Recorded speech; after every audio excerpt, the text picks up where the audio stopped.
Welcome everyone to Politically High Tech with your host Elias. I have a wonderful guest here who's just not a technological monarch, if I want to be gendered. Specifically, she's a queen. And you may have heard this acronym before, but since some of my audience are not the most technologically savvy, some of you are, some of you are in the middle, to insult you for a second, we're just going to go the basic playing field just to make sure everyone has the basic understanding on what the heck SEO means, right? You've heard this before, you've seen this before, especially those with a heavy tech background.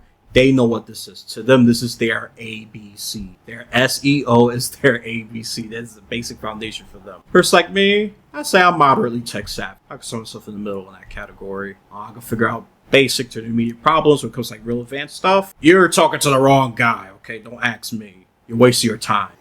But I have a guest here who is a lot more technologically savvy than I am. And she even graduated for MIT. I know I'm throwing acronyms at you. MIT, what does that stand for? Massachusetts Institute of Technology. See? So she's a tech expert. Okay, if you haven't figured that out. And before she introduces herself, this episode, I'm going to warn you, might be laced with some history. And I don't mind that. I don't mind it at all. Because I'm a history buff. And if I don't know it, I'm going to certainly learn it. And there's just so much. History, I always consider it as an incomplete picture that continues to build. Builds, as well-established knowledge. New knowledge is coming out. Debates coming up because of new evidence, archaeological findings, whatever, right? It's a developing picture. That's what I love about history. But sometimes history can be very forgetful because we humans choose to be forgetful. I'm going to cherry pick this, so I like this fact, but I don't like that fact. And that's how history could be revised and rewritten. And I don't like that. And certain people, countries were known to do that. And I don't want that happening in America. Okay, you lean left or right. Before I go into that, I want to go back to the tech route. Okay, I could talk history all day. Some of you may love it, some of you may fall asleep. So I have a guest here. Her name, her short version of the name, at least I'm going to say like that, is Z Scott. If you could pronounce her full name, which I'll put in the description, without trying, I'll give you money. No, I don't trust you. You could just AI generate your voice and get it right. I don't trust you, so you're not getting prize money for that. I need to see that live, okay? And I need to make sure there's no AI trace of that happening. Yeah, I don't trust people easily. I'm from New York. I'm bringing my New York roots into this. I will smell BS even through the computer screen, all right? It's not just in the streets. So let's welcome Z Scott, also known as the SEO Queen. Hello. Nice to be here with you, Elias. Oh, no, I am happy you was able to make it. And as this is one of my missions for this season especially, is to diversify the guests. Okay. If you've been paying attention, audience, there's been a lot of, guests of a certain skin color. Nothing wrong with that. But I believe variety is life, right? I'm probably saying that wrong. Absolutely. We like variety. Yeah, variety. Especially as a violinist, a song would be boring if all was full of pedal tones. You need, major thirds, minor thirds, perfect fourths, perfect fifths. You need variety of intervals and steps in order to make an interesting melody. Yep, exactly. I'm not going to try to compete with analogies here. That's beautifully put. Look, I don't believe just keep bringing on same guests unless they have great value. Okay? And who knows what happens from here. I can make certain promises. I already broke one. I said episodes could be shorter. Well, they are kind of shorter. I was hoping more like a 24-minute window. No, they've been like 30-minute to an hour window. And I call myself out on that. It's a lot of good content. Guesses outperform my expectations. What do you expect? You can attack me all you want in the comment section. Okay. You hate content, then don't come here. You want your mind to be expanded? Well, then, I don't. Have fun in the streets. Trust me. If you're in New York City right now with the homeless crisis, it's not the worst in the country. It's probably one state that does that. I heard California is. Yeah, it's pretty bad in California, the homeless crisis. The homeless crisis is really, everything is kind of related. Like, there's a story that just came out on Mother Jones, 40 Acres and a Lie. And it's really interesting to see how, in the past, when American descendants of slaves were released and given 40 acres and a mule, and then it was taken back, and then they were thrown out on the street, and just all the things that have happened over time. So it's been a lot of inequality in this country that has occurred for political or economic reasons, and it isn't pretty. Nope, and me, I believe on censorship when it comes to that. We need to reveal the ugly. We cannot be sanitizing it and, probably pun intended, whitewash history. Okay? Look, I'm not against Caucasians, just we need all that stuff out. And and I think twice now I have talked about Black achievement that I don't think gets recognized enough. And Latino achievement and a little bit of Asian. Absolutely. I mean, one of the most iconic liquor brands out there is Jack Daniels, which has a whiskey brand, and that whiskey was created by an American descendant of slave, an African American, a Black person, but many of their descendants work for Jack Daniels to this day. However, they're not owners of the intellectual property and the trade secrets and everything that goes into making that whiskey. And upon discovery of this, that's how Uncle Nearest was born, and now is a $1 billion brand. And so I heard that I believe his name is Jalen Rose, who has just gotten the biggest NBA deal in history. He was talking about the wealth gap and the inequality in the economy and his desire to fix it. And that's actually one of the reasons why I launched the SEO Queen, is because I wanted to assist Black-owned businesses in helping to grow their brands. Because I saw, first of all, when I built my first website back in 1996 as an undergrad at MIT, I really was sold instantly on the power of a web page. And I knew it was a great way to get your business, your brand out there. And then as I went and got my master's degree in public policy at University of Michigan, Ann Arbor, and studied domestic and foreign policy. I also worked at other tech companies and agencies. And I realized that, my approach to helping Black-owned businesses would be very different. And since then, I've been able to launch and grow over a six-figure business, helping businesses get on Google page one through website design and everything else. And it's led to just being able to go successfully through the Goldman Sachs program, 10,000 small businesses. I've been able to be recognized by Design Rush and Expertise.com as one of the top SEO companies in the city of Long Beach. And I've also been able to drive with all of our clients combined since our launch in 2017, $250 million in revenue for our clients. So we've been busy working and helping brands grow and thrive online. See, visibility is key, right? People don't know, they can't find you. They're not going to think about it. Of course, being search of page one, it's ideal.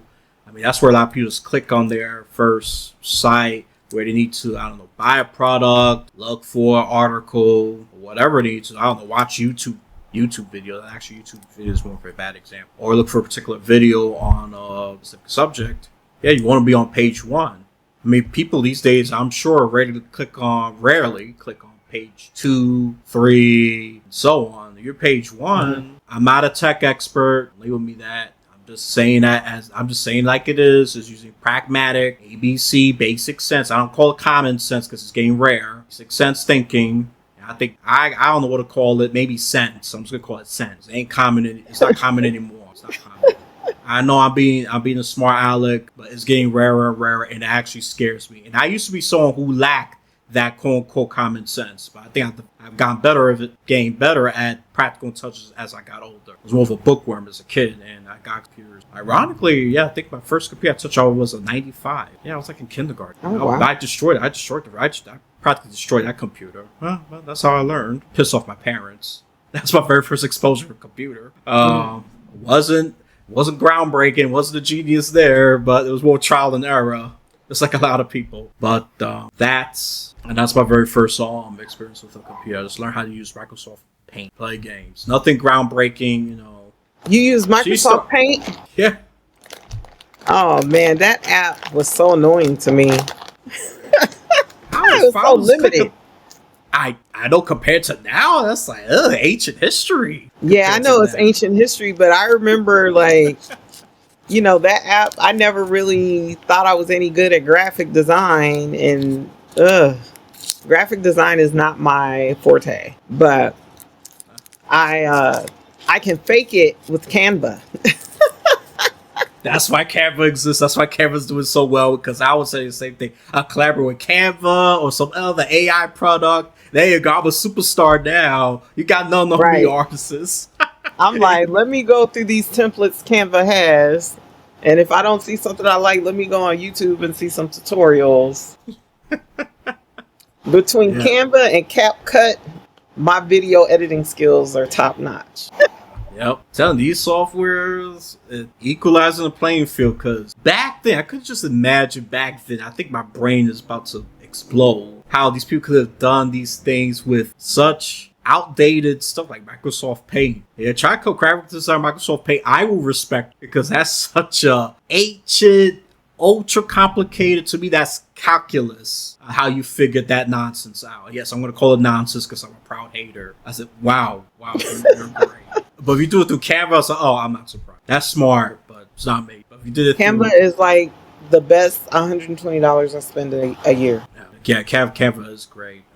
I should be using it more often, so I'm not a great graphic designer myself. You know, I've gotten better with it by using the AI tools for Microsoft PowerPoint and all that good stuff. Seeing YouTube videos.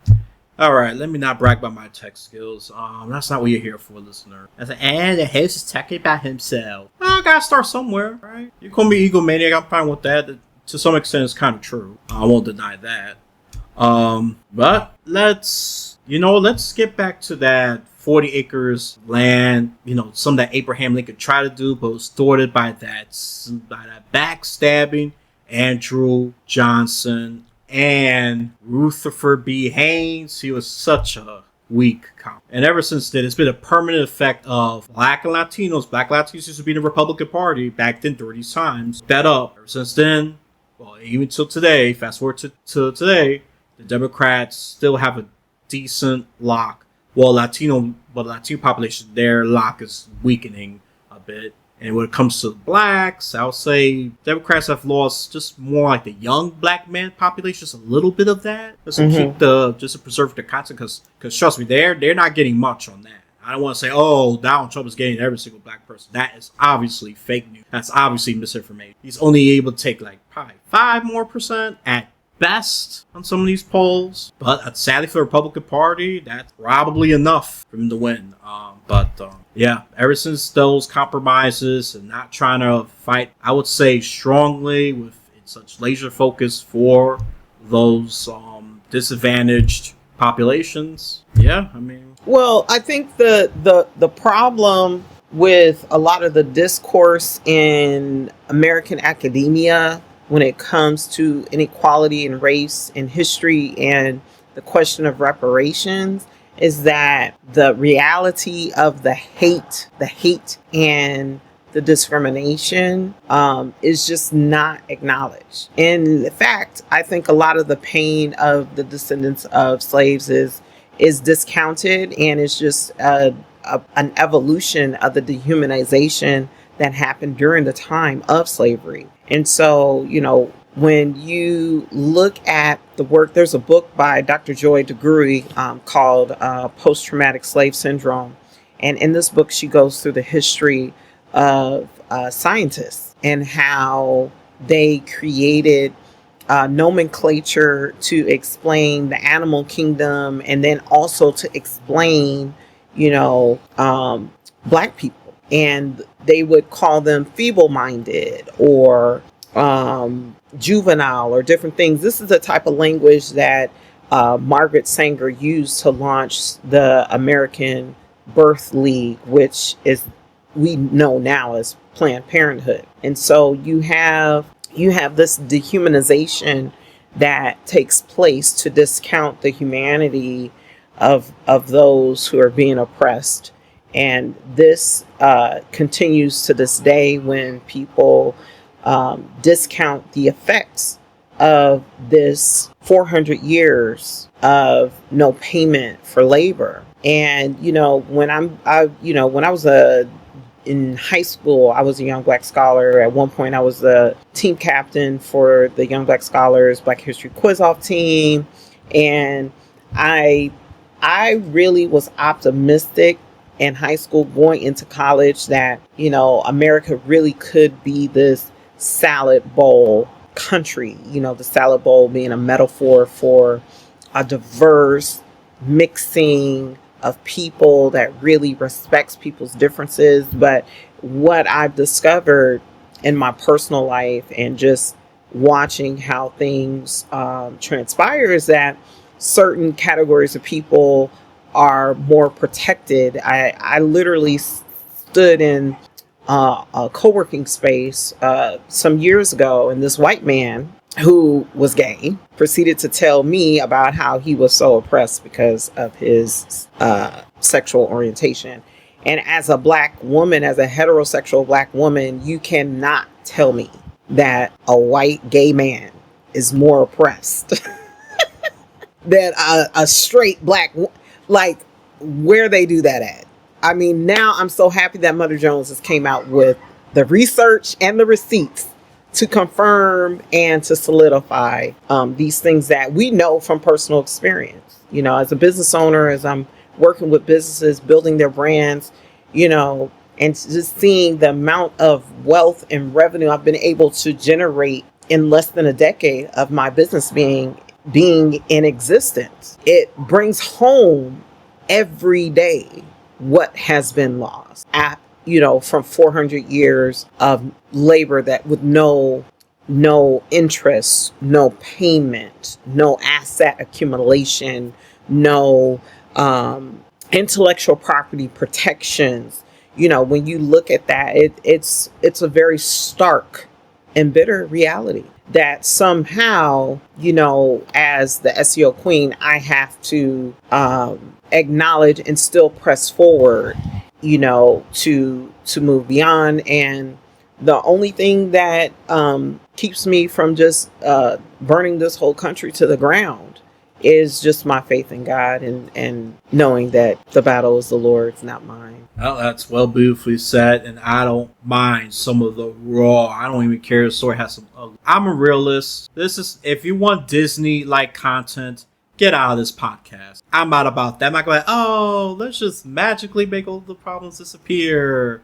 Oh, everybody happily get along. No, it's going to be a long, hard, dirty, and even at times, bloody battle. Okay? History has shown that. Well, Elias, I hate to cut you off, but sure. I just want to share, your podcast is politically high tech. And, when I was an undergrad at MIT, I met a man who was a grad student, mechanical engineering, Sloan School. We ended up falling in love and getting married. And it was, he was a white man. And after, getting married and having kids and just living in this country with him, I soon realized how real racism was, and I just had to completely reject the cultural propaganda that is forced down a lot of our throats on a daily basis, that people are treated equal. There really is no such thing as a meritocracy and fairness in America. There really is not. And I, like you, I do not have a loyalty to a political party. The only loyalty I have is to my Lord and Savior, Jesus Christ. I really believe that a lot of politics is a sham. And, I've studied it. I have a degree in public policy. So I've studied how laws are made. I've studied the process. In fact, I'm a city official. I sit on the Long Beach Redistricting Commission. And, I just have found that a lot of the things that happen in this country is just a sin and a shame. It's a sin and a shame, and it's really unfortunate, and it's really a tragedy. I mean, from just the Tulsa, Oklahoma Supreme Court literally telling the survivors of the Tulsa, Oklahoma bombing of official Black Wall Street that they have no recourse.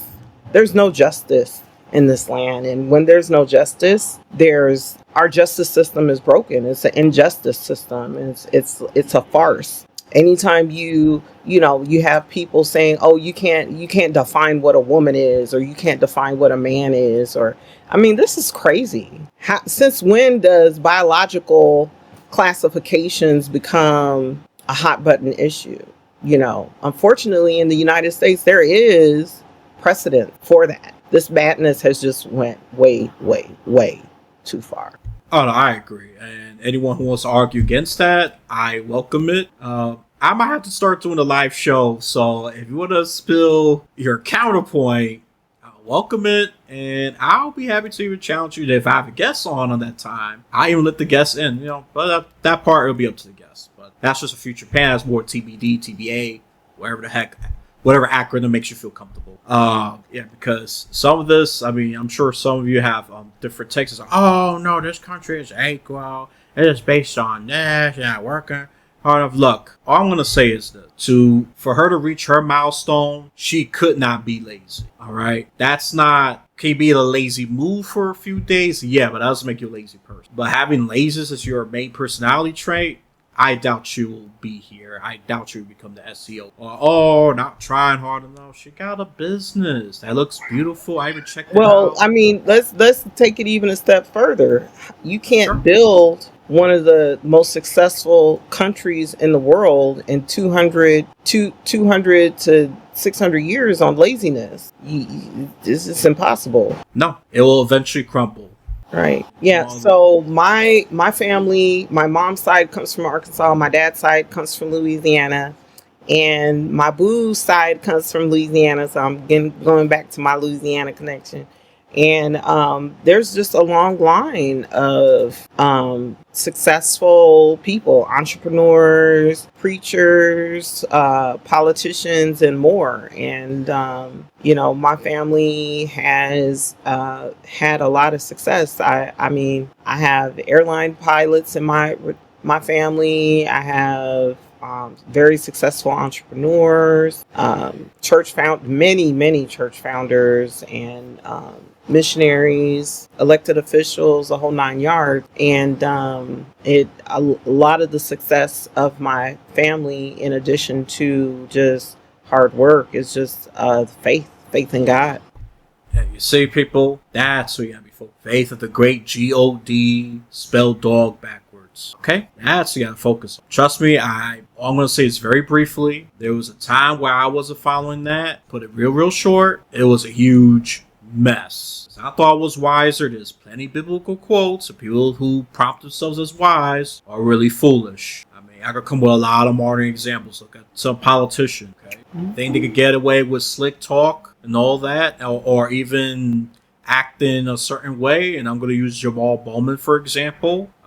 He thought he could win with him trying to act like the stereotype of a street Bronx person. That didn't work because I'm sure he didn't forget, he overestimated, I guess, about how strong this conservative right-leaning pact is, the AIPAC. They threw over $15 million. That's the most money ever spent in a primary, ever. Just to make sure Jamal Bowman was flushed out. And they had, I have to say, a pretty savvy politician who knows Westchester and the 16th District of New York covers 85% of that district is covered by Westchester County. And that's where George Latimer is very big in. Only that small 15% Co-op City. Yes, we're going real local here. Or even, I think, part of Van Cortlandt Park, that very northern tip of the Bronx. Not even Riverdale. Riverdale's a different district. It's covered by Jamal Bowman. So him performing that so-called Bronx stereotype wasn't going to help.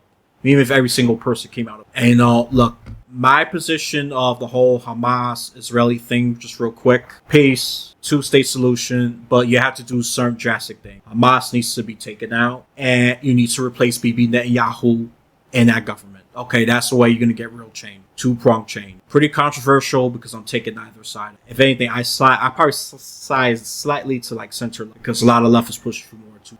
So he was more, some of his rhetoric sounded more pro-Palestinian. I'm sure he didn't mean it to come that way, but you know, some words come to bite you and they use that against. And AIPAC was very furious. They dumped a lot and they got Democrats and a lot of Republicans. That's the organization, by the way, that's making Republicans look hypocritical on free speech. Do not listen to Republicans on free speech because they're being hypocritical right now, pushing that anti-Semitism bill, essentially put it in plain English. You criticize Israel any way, you're anti-Semite. That's anti-First Amendment, even if it's legitimate criticism. Oh, no, that's anti-Semite. I'm in trouble for that. I hope the Senate don't pass that bill. So Senate, just let it die. Do the right thing here. I'm very disgusted with the Republicans and the moderate Democrats in this issue. I'm not progressive, by the way, but that's what I'm going to say about that issue. And that's why Jamal Bowman has lost brain. All right. I think that's the most succinct I can keep before I go deep into it because I don't want to. I want to make it more about you. You have so far, you have explained your genealogy. So success in business is in your blood. See, people doesn't have to be no white, clean, dressed-looking man be successful. You want successful look diverse, to look at least like the current population, right? I mean, that's the ideal at least. That part I'll probably say I'm still slightly naive. Well, I was born and raised in the city of Long Beach. Come from the same area as Kendrick Lamar and Snoop Dogg and Cameron Diaz and so many other people. See? Long Beach. And I think I gotta say this, I've been saying this for a while now, the Californians are slowly invaded by shows. A lot of people from California coming in the year. I'm about to do an East Coast, West Coast beef one day. I don't know. It's probably going to be biased. I'm probably going to obviously favor the East for obvious reasons.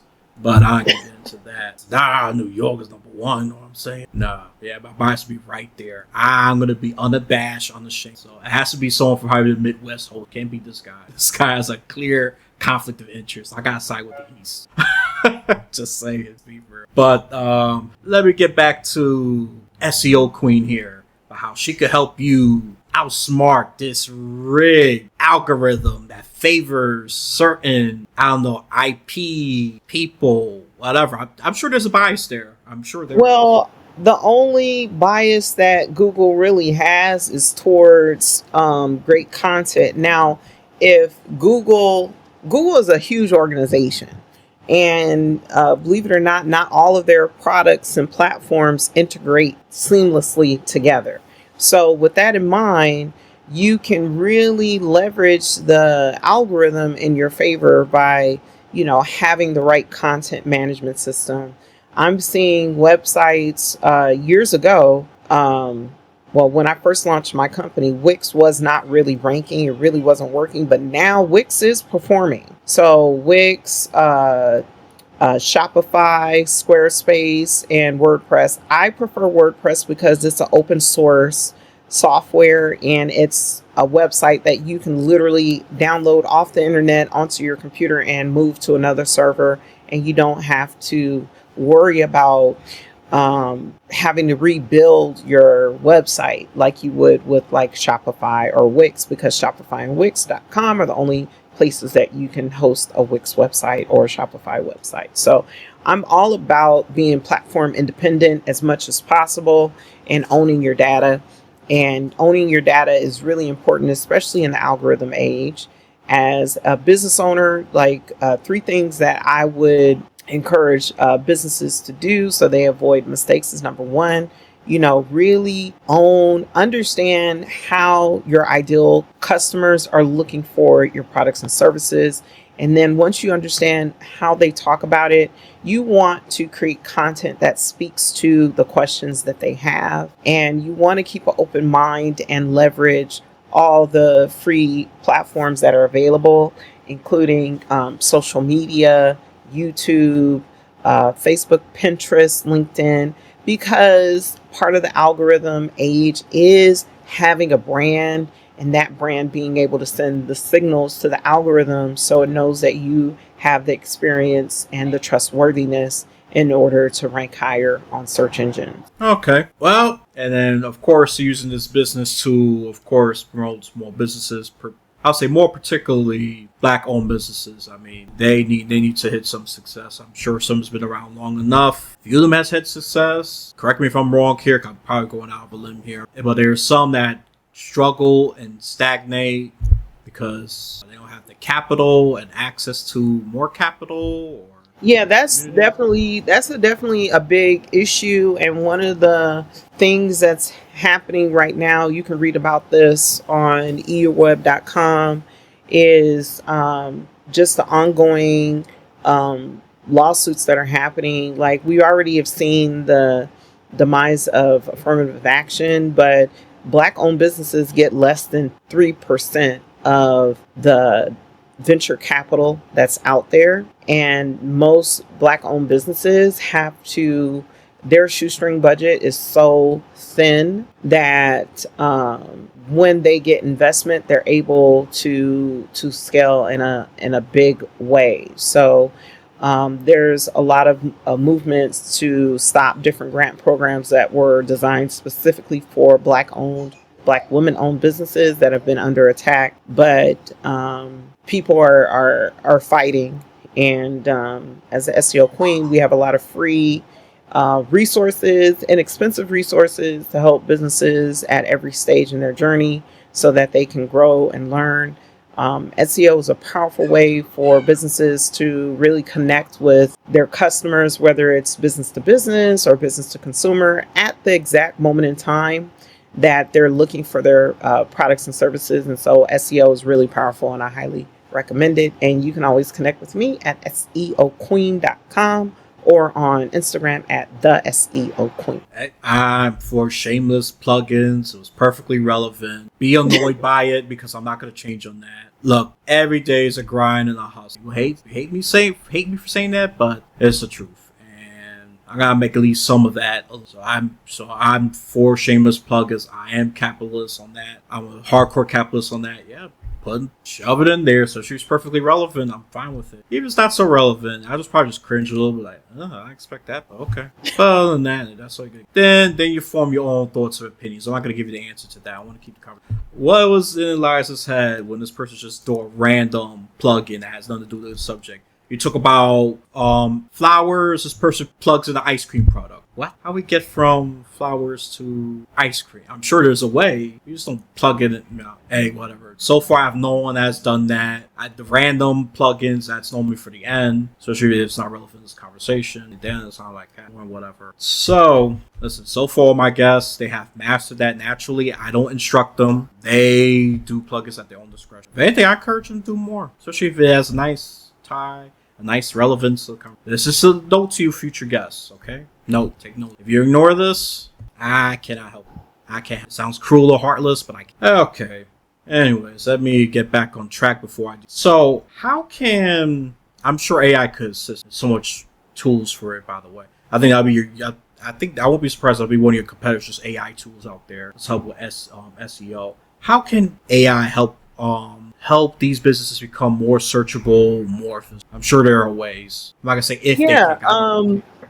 You can definitely use AI to analyze data. If you have your, like if you did a dump from your search console, you can use AI to give you some insights on that. You can also use AI to help you come up with content ideas based on the data that you pull on how people are searching for your products and services. So if you use AI for those two things and implement the strategies that you are able to uncover, you should be able to get some additional traffic online. You want to be visible, right? Even this podcast, That was a great question. Yep. Because I know AI can, so I'm just gonna skip some of that stupid question and some of that stupid stuff. Like, yeah, I know AI can. I'm just wild. Okay, AI help with that? Oh, of course, a lot of product. All it takes is a Google search or whatever search engine you use. If you want to be more First Amendment, more private,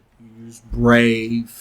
And if you want to be half private, you use whatever. But if you want the best search results, you generally use. If you want more privacy, I recommend those. So it's enough of me saying that. So everything's about data. If you can read data or take on the prompts that maybe ChatGPT will help you with, or there's other AI tools out there. Especially if you follow her. No, follow her. She will give you some advice, right? Follow the SEO Queen. I'm sure she will help you out with that.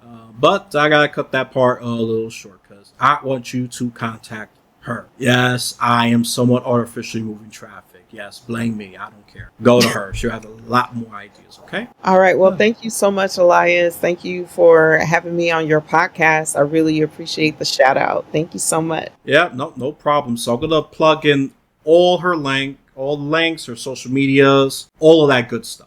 Okay, just go over there. Reach out to her. She's a friendly person. You might not like some of her political opinions. God knows some of you lean to the right, or some of you are just scared centrists. But okay, look, I have opinions, and some of you could disagree.